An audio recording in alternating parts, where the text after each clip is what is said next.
Summer వచ్చేసింది కదా, garden అంతా రీషఫుల్ అయిపోతుంది. ఏవేవి ప్లాంట్స్ ఎక్కువగా ఎండ పడదో అవన్నీ కిందకి దించేస్తామన్నమాట. అలాగే చిన్న చిన్న ప్లాంట్స్ ఇంకేమైనా సమ్మర్ ప్లాంట్స్ ఉంటాయి కదా, అవన్నీ పైకి ఎక్కిచ్చేస్తాము.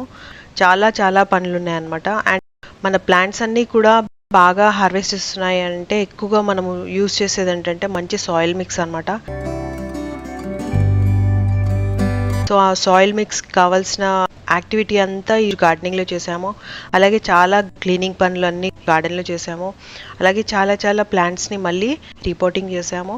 సో అవన్నీ ఏవేవి రిపోర్ట్ చేసాము, అలాగే సాయిల్ ఎలాగా ఎండబెట్టుకున్నాము, లేకపోతే ఏమేమి యాక్టివిటీస్ గార్డెన్లో చేసాము, అవన్నీ కూడా ఈ వీడియోలో చూస్తున్నాను. అలాగే ఎండాకాలం పూసే పూల మొక్కల్లో ఈస్టర్ లిల్లీ ఒకటి అనమాట. ఈస్టర్ లిల్లీ చాలా అందంగా ఉంటుంది, చాలా ఈజీగా గ్రో అవుతుంది. ఈస్టర్ లిల్లీ చాలా వేరియస్ కలర్స్లో వస్తుంది అనమాట. అది చాలా పెద్దగా ఉంటుంది, పువ్వు ట్రంపెట్ షేప్లో ఉంటుంది, చాలా చాలా బాగుంటుంది. అయితే ఇది కొంచెం స్లైట్ స్వీట్ స్మెల్ వస్తుంది అనమాట. ఈ పెద్ద రకం లిల్లీస్ని అమరిల్లీస్ కూడా అంటారు. అయితే ఈ లిల్లీస్ ఎలా ప్రాపగేట్ చేసుకోవచ్చు, అలాగే దీన్ని రిపోర్టింగ్ చేసేటప్పుడు ఎలాంటి సాయిల్ వాడాలి, అలాగే ప్రాపగేట్ చేసేటప్పుడు ఎలాంటి సాయిల్ వాడాలి, తర్వాత దీనికి ఏమైనా డిసీజెస్ కానీ పెస్ట్స్ కానీ వస్తాయా, దీని ఫర్టిలైజేషన్ ఎలా ఇవ్వాలి, అవన్నీ ఈరోజు ఈ వీడియోలో చూసాము. ఒకవేళ ఇప్పటి వరకు మన ఛానల్ని సబ్స్క్రైబ్ చేసుకోకపోతే సబ్స్క్రైబ్ చేసుకోండి. అలాగే లైక్ చేస్తూ షేర్ చేస్తూ ఉండండి. Welcome to Telugu gardener with arts. అలాగే మీరు నన్ను ఇన్స్టాగ్రామ్ ఇంకా ఫేస్బుక్లో కూడా ఫాలో అవ్వచ్చు.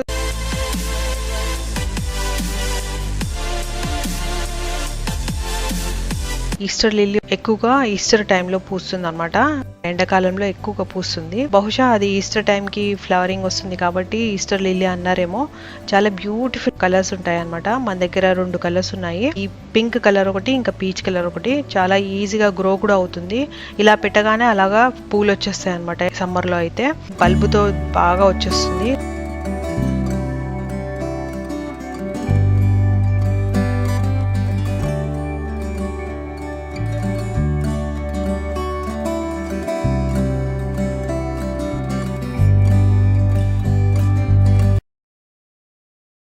లేదా అంటే ఒక్కొక్కసారి లీఫ్తో కూడా వస్తుంది. ఆకు చివరిలో తెల్ల కలర్లో ఉంటుంది కదా, ఆ స్టార్టింగ్ నుంచి పెడితే కూడా ఒక్కొక్కసారి వస్తుంది. బట్ బల్బుతో మాత్రం ఖచ్చితంగా వచ్చేస్తుంది. అయితే దీనికి కావాల్సింది ఏంటంటే మంచి శాండీ సాయిల్ కావాలన్నమాట. అంటే ఇక బంకమట్టి లాంటిది ఉండకూడదు. దీని రూట్స్ బాగా స్ప్రెడ్ అవ్వాలంటే శాండ్ ఇంకా మామూలు నార్మల్ సాయిల్ ఈక్వల్ ప్రపోర్షన్స్లో పెడితే అది చాలా బాగా గ్రో అవుతుంది. ఫ్లవర్స్ చాలా హెల్తీగా గ్రో అవుతాయి అనమాట. దానికి స్పేస్ కావాలన్నమాట. అంటే దానికి చిన్న చిన్న పిలకలు బయటకు వస్తూ ఉంటాయి పెరుగుతున్న కొద్దీ. సో అవి బాగా బంచ్లాగా వచ్చేస్తుంది. నేను ఒకసారి తెచ్చిన తర్వాత ఈ లిల్లీస్ వచ్చేసి ఇది బాగా చిన్న చిన్న పిలకలు వచ్చేసింది కాబట్టి దీన్ని మళ్ళీ రీపాటింగ్ చేస్తున్నాను. రీపాటింగ్ చేసేటప్పుడు నేను పాట్లో జనరల్గా మంచి డ్రైనేజ్ సిస్టమ్ పెట్టుకుంటాను. దాని తర్వాత డ్రైనేజ్ సిస్టమ్ పెట్టిన తర్వాత దాని మీద ఒక క్లాత్ లాంటిది వేసేస్తాను. క్లాత్ లేకపోతే మనము కొబ్బరి పీచు కానీ అలాంటివి ఉంటాయి కదా, అవి వేసేసుకోవచ్చు, లేదా కొబ్బరి పెంకులు వేసేసుకోవచ్చు. దాని మీద మళ్ళీ మనము ఆకులు, ఎండిపోయిన ఆకులు కానీ లేకపోతే ఏవైనా ఆకులు, సమ్మర్లో కదా నార్మల్గా ఆకులు వేస్తే మంచిగా నార్మల్ ఆకులు వేస్తే కూడా అవి డీకంపోజ్ అయిపోతాయి అన్నమాట వేడికి. సో ఫంగస్ ఏమీ ఎక్కువ రాదు సమ్మర్లో. సో ఆ ఆకులు వేసిన తర్వాత మనము ఈ సాయిల్ మిక్స్ ఏదైతే చేసుకున్నామో శాండ్ ఇంకా నార్మల్ సాయిల్ ఈ 2 సరి ప్రమాణాల్లో వేసుకుంటే కూడా గ్రో అయిపోతుంది అనమాట. సో అది మంచిగా డ్రైగా ఉండాలి. అయితే ఆ బల్బ్ ఏం చేయాలంటే సగం పాట్లో పెట్టాలి. పెట్టిన తర్వాత దాని మీద సాయిల్ వేసేసేయాలి. ఎందుకంటే ఇది శాండ్ కదా, స్పంజ్ లాగా ఉండదు కాబట్టి మనం ఫస్టే బల్బ్ పెట్టేసేయాలి. దాని తర్వాత ఇప్పుడు ప్రిపేర్ చేసిన శాండీ సాయిల్ వేసుకోవాలన్నమాట. ఇవి చాలా హార్డీ ప్లాంట్స్ ఉంటాయి. ఓవర్ వాటరింగ్ అయిపోతే మాత్రం ఆ బల్బులు పాడైపోతాయి. ఎవ్రీ సమ్మర్కి కరెక్ట్గా అవి భూమిలో ఉన్నట్టు మనకు తెలియని కూడా తెలియదు, పిలక బయటకు వచ్చేస్తుంది అనమాట. బడ్స్ వస్తాయి. బడ్స్ వచ్చిన తర్వాత పూలు వస్తాయి. పూలు ఇంకా బంచ్ లాగా వస్తాయి. ఒక్కొక్కసారి 2 వస్తాయి బడ్స్, లేకపోతే 4 వస్తాయి. 4 ఫ్లవర్స్ ఒకేసారి వస్తాయి. చాలా బాగుంటాయి, చూడ్డానికి చాలా అందంగా ఉంటాయి. కింద నుంచి స్టాక్స్ ఇలాగా బయటకు వస్తూనే ఉంటాయి, వచ్చేసి ఇవి పెరుగుతుంటాయి.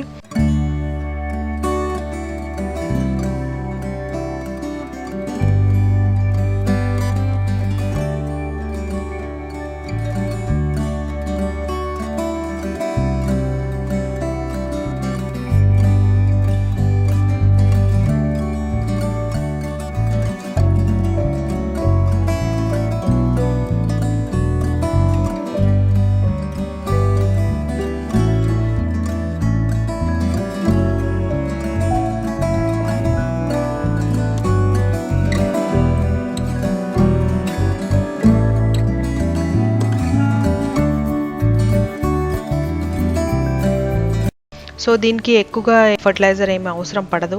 ఎప్పుడైనా బనానా పీల్ లిక్విడ్ ఫర్టిలైజర్ కానీ లేకపోతే మనం ఏది రెగ్యులర్గా ఏది వాడుతూ ఉంటామో అది కొంచెం కొంచెం వేసేస్తే సరిపోతుంది. వాటర్ తక్కువ వేసుకుంటూ ఉండాలి. సమ్మర్ ప్లాంట్స్కి ఎక్కువగా వేయకూడదు, మరీ వాడిపోతే మాత్రమే వేసుకోవాలి. సో దీనికి పెస్ట్స్ అవి ఏమి కూడా పట్టవు, చాలా తక్కువ పెస్ట్స్. ఏవైనా ఉంటే బ్లాక్ ఫ్లైసే పడతాయి, బట్ అదర్వైజ్ పెస్ట్స్ ఏమీ ఉండవు. సో ఇది చాలా సింపుల్ ప్లాంట్. సమ్మర్లో మనము మన బాల్కనీ కానీ మన ఇంటి అంగన్ కానీ కలర్ఫుల్గా పెట్టుకోవాలంటే ఇది ఒక చాలా ఈజియెస్ట్ ప్లాంట్ అనమాట గ్రో చేసుకోవడానికి. సో గార్డెన్ అంతా రీషఫుల్ అయిపోతుందండి. సమ్మర్ కదా, ఏవేవి ప్లాంట్స్ ఎక్కువగా ఎండపడదో అవన్నీ కిందకి దించేస్తామన్నమాట. అలాగే చిన్న చిన్న ప్లాంట్స్ ఇంకేమైనా సమ్మర్ ప్లాంట్స్ ఉంటాయి కదా అవన్నీ పైకి ఎక్కిచ్చేస్తాము. అలాగే మన లిల్లీస్ కానీ, ఈస్టర్ లిల్లీస్ కానీ, జాస్మిన్ కానీ, మల్లెలు కానీ ఇలాంటివి ఉంటాయి కదా అవన్నీ కూడా మళ్ళీ దాన్ని రీపాటింగ్ కానీ లేకపోతే కొత్త సాయిల్ యాడ్ చేయటము అలాంటివన్నీ చేస్తూ ఉంటాము. సో ఇప్పుడు సమ్మర్లో ఏంటంటే మనము మొత్తము ఏవైతే ఎండిపోయి ఉన్నాయో ఆకులు అవన్నీ తీసేసి మొత్తం టోటల్గా క్లీన్ చేయాలన్నమాట మన బాల్కనీస్. సో కొన్ని ఏమో రీపాటింగ్ చేయాలి. ఒక స్పైడర్ ప్లాంట్ అయితే మొత్తం టోటల్గా బయటకు వచ్చేసింది, దాని సాయిల్ అంతా బయటకు వచ్చేసింది, ఓవర్ ఫార్మేషన్ అయిపోయింది. సో అవి తీసేసి కొన్ని రీపాట్ చేస్తున్నాము. ఓల్డ్ పాట్స్ అన్నీ తీసేసి సాయిల్ అంతా తీసేసి ఎండబెట్టేస్తున్నాను. దీంట్లో ఇంకా వేరే చెట్లు వేసినా కూడా పెరగదు. చూడండి ఎంత వెల్ ఫార్మ్డ్ రూట్ సిస్టమ్ ఉందో, ఇంత బాగా ఫామ్ అవుతాయి అన్నమాట రూట్స్. సో అవన్నీ తీసేస్తాము.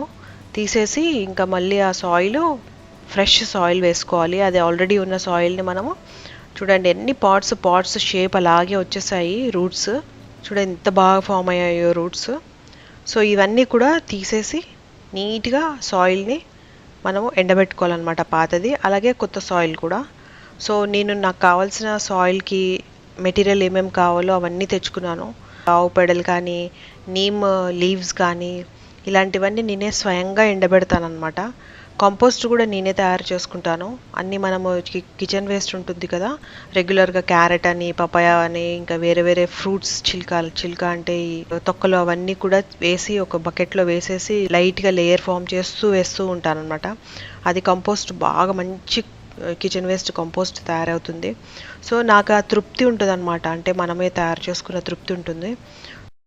సో అలాగా ఈ ఆవు పేడ కూడా దొరికింది, నాకు చాలా చాలా హ్యాపీగా ఉంది. నేను డిఫరెన్స్ చూశాను, అందుకనే చెప్తున్నాను. అది ఎంత ఇంపార్టెంటో సాయిల్ మిక్స్లో అంత ఇంపార్టెంట్ అనమాట. అసలు జర్మినేషన్కి ఎంత బాగా పనిచేస్తుంది అంటే అంత బాగా పనిచేస్తుంది. సో అది కూడా తెచ్చేసుకున్నాను.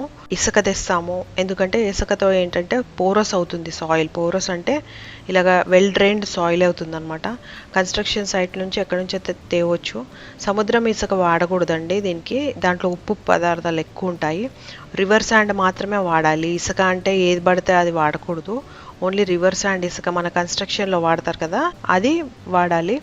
అలాగే మన కంపోస్ట్ మనం చేస్తాం కదా అది కూడా ఎండబెట్టుకోవాలి. నేను నా దగ్గర కొంచెం కాంపోస్ట్, సెమీ డీకంపోజ్డ్ కాంపోస్ట్ ఉంది, అలాగే ఫుల్లీ డీకంపోజ్డ్ కాంపోస్ట్ కూడా ఫామ్ అయ్యింది. అవి కూడా వేసేసాను, బాగా ఎండబెట్టేసాను. ఒక డే అంతా ఫుల్ హీట్ సన్లో బాగా ఎండబెట్టాలన్నమాట. సో డైరెక్ట్గా నేల మీద వేస్తే సరే బాగా ఎండుతాయి. లేకపోతే తట్టు గోను సంచులు ఉంటాయి కదా దాని మీద ఎండవేస్తే ఇంకా దాని ఉన్న ఆవిరి కూడా వెళ్ళిపోతుంది అనమాట. ఇంకా నాకంత అనుకూలం లేదనమాట, అందుకే నేను ఈ పాలిథిన్ షీట్స్ పైన వేశాను. బట్ అదర్వైజ్ మీకు అనుకూలంగా ఉంటే మీరు అలాగ వేసుకోండి. ఇంకా అలాగే కోకోపిట్ చాలా అవసరం అండి సమ్మర్ సాయిల్ మిక్స్లో. కోకోపిట్ కూడా నేను వేసేసాను.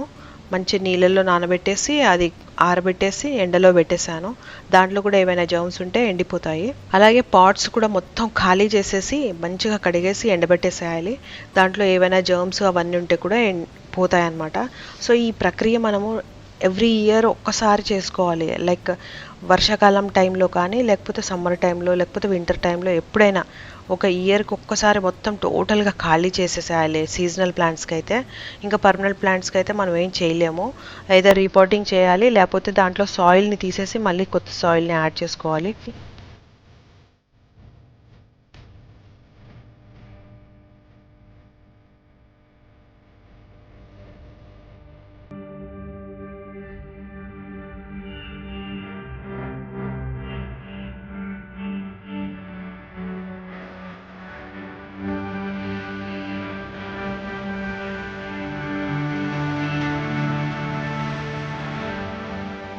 సో సమ్మర్ సాయిల్ మిక్స్ కి ఫస్ట్ వచ్చేసి కంపోస్ట్ వేసుకున్నాము.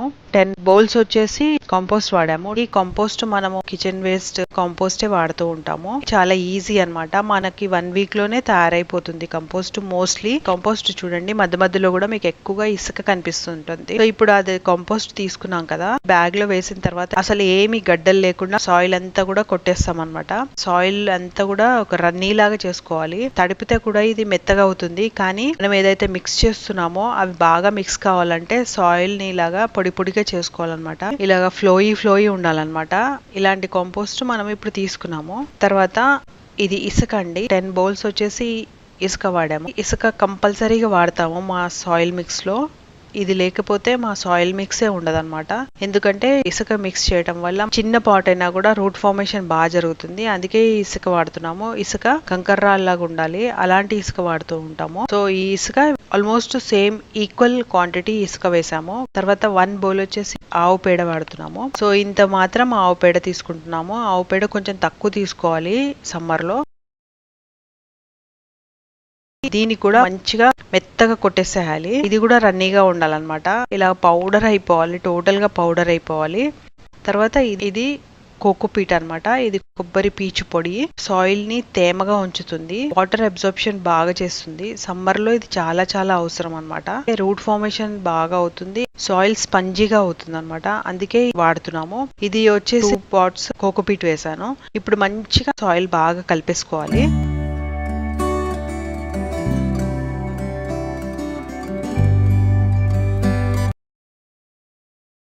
సో అలాగే ఇన్ ద మీన్ టైం కొంచెం హెల్దీ ఫుడ్ కూడా తీసుకుంటాం అనమాట. మనం హెల్దీ ఫుడ్ గురించి ఎందుకు చెప్తున్నానంటే మన వే ఆఫ్ లైఫ్ కూడా చెప్తుంది అప్పుడప్పుడు.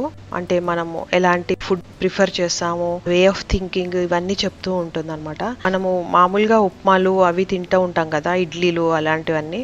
దాంట్లో కూడా నార్మల్గా ఇవి కాకుండా నేను ఎక్కువగా ఏంటంటే గోధుమ రవ్వ ఉప్మా తింటాను. అది హెల్దీ కూడా అనిపిస్తుంది అనమాట. సో దాంట్లో ఏమేమి యాడ్ చేస్తానో అవన్నీ చెప్తాను.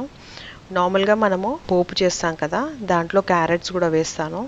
అలాగే స్ప్రౌట్స్ ఉంటే ఖచ్చితంగా వేస్తాను. టేస్ట్ అండ్ బి కాంప్లెక్స్ మనకి అడిషనల్ వస్తుంది అనమాట. క్యారెట్ వేసుకున్న తర్వాత మిరపకాయలు వేసుకుంటాము. మన ఇంట్లోనే పండిన కరిపత్తా ఎంత కావాలో అంతే తీసుకొని ఆకులు వెంటనే కడిగేసుకొని కుకింగ్కి వాడతాం అనమాట. అది చాలా హాయిగా ఉంటుంది, చాలా లక్కీ అనిపిస్తుంది అనమాట. సో అలాగే గోధుమ రవ్వ మనము వాడుతున్నాము. కొంచెంసేపు నానబెట్టేసి కడిగేసిన తర్వాత అలా వేసిన తర్వాత స్ప్రౌట్స్ చూడండి, ఇవి చాలా చాలా ఇంపార్టెంట్ మన హెల్త్కి. రోజు కొన్నైనా లీవ్స్ తినాలి. బ్యాడ్ లక్ ఏంటంటే ఈరోజు చాలా కొన్ని లీవ్స్ వచ్చాయి, అవే వేసుకుంటున్నాను. అలా ఫ్రై చేసిన తర్వాత నేను దీంట్లోనే రాగి పౌడర్ కూడా యాడ్ చేసేసుకుంటాను. ఎందుకంటే టోటల్ కంప్లీట్ డైట్ మనకి వస్తుంది కాబట్టి. B12 కూడా అంటే బి కాంప్లెక్స్ కూడా వస్తుంది. అలాగే కాల్షియం, రాగిలో కాల్షియం ఉంటుంది అనమాట. సో అందుకనే కాల్షియం దీంట్లో యాడ్ చేసేస్తున్నాను. ఇది బహుశా కొంతమందికి చూడడానికి నచ్చకపోవచ్చు, బట్ చాలా హెల్దీ అనమాట. మన ఫేస్ గ్లో ఉంటుంది అండ్ చాలా యాక్టివ్గా ఉంటాం అనమాట. సో దాంట్లో మీరు ఉప్పు వేసుకుంటే వేసుకోవచ్చు, లేకపోతే లేదు. నేనైతే వేసుకోను, చాలా తక్కువ వేసుకుంటాను. అలాగే తింటే హాయిగా ఉంటుంది. ఒక ఫ్రూటు, ఇంకా ఈ ఉప్మా, ఆ స్ప్రౌట్స్ లేకపోతే క్యారెట్. సో అది రెగ్యులర్గా అలాంటి ఫుడ్ మనం తింటూ ఉంటాం.